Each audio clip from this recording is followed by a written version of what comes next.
Celestial Monsters by Aiden Thomas. Read for you by André Santana. To Alex Abraham, whose voice, humor, and genius can be heard in every page, this book wouldn't exist without your help.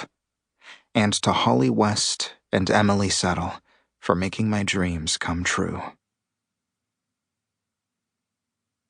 Prologue.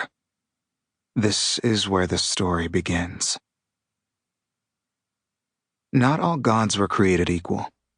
First, Sol shaped the Golds, who were powerful but ruled by vanity. Second, Sol crafted the Jades, but ruled by duty. Third, Sol forged the Obsidians, who were clever but ruled by cruelty.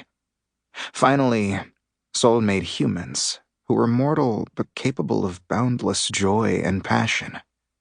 Reino del Sol was bountiful with love and light. It didn't last. Sol tasked their godly children to watch over the mortals, to help them thrive. They distributed gifts from fallen stars.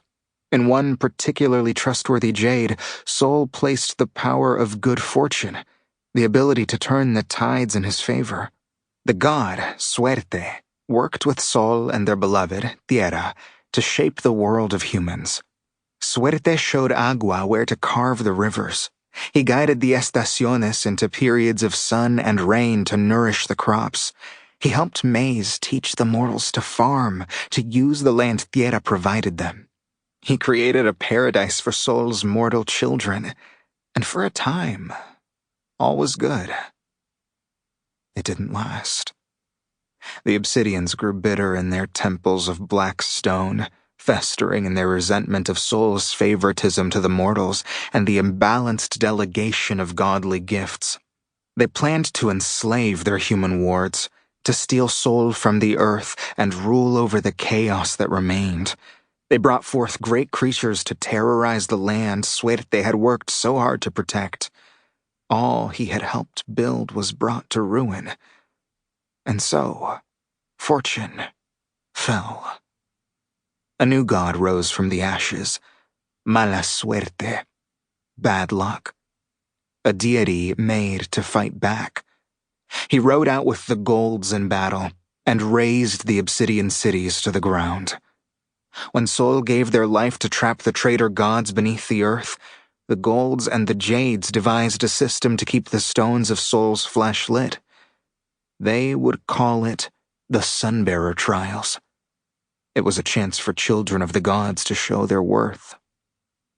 It didn't last. Chapter 1. Shio. Don't you get it? I don't need your help. I don't want you to save me. I am Obsidian, and this is our revenge. Shio spat his final declaration as he was swallowed by the nebulous dark chaos had conjured. The rush of wind howled in Shio's ears as he flailed, untethered and falling endlessly. The air was sucked from his lungs, and for a brief, disorienting moment, Shio thought he might suffocate. And then it was like someone flicked on the lights. He landed hard on his back. He had a second to register their new location. Wet stone soaking into the back of his shirt, the smell of damp moss and the relieving cool of being deep underground, the throbbing in his right hand, before the world exploded with movement all around him. Ocello was the first to launch, their claws extended and aimed directly at Venganza's face.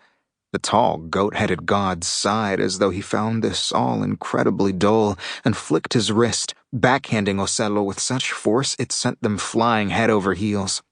Auristela shouted. Unlike Ocello, she had taken a moment to assess her surroundings before charging into action, which, Shio reflected, was to be expected. Her gold jewelry sparked in firelight as she sent a massive wave of flames careening toward Venganza, Chaos, and Chupacabra from behind. Shio hadn't spent months of his life learning all her tricks to fall for that now. Watch out! He cried, scrambling to his feet. But he didn't need to. Chaos threw out their midnight blue hand and Auristela Sample complete. Ready to continue?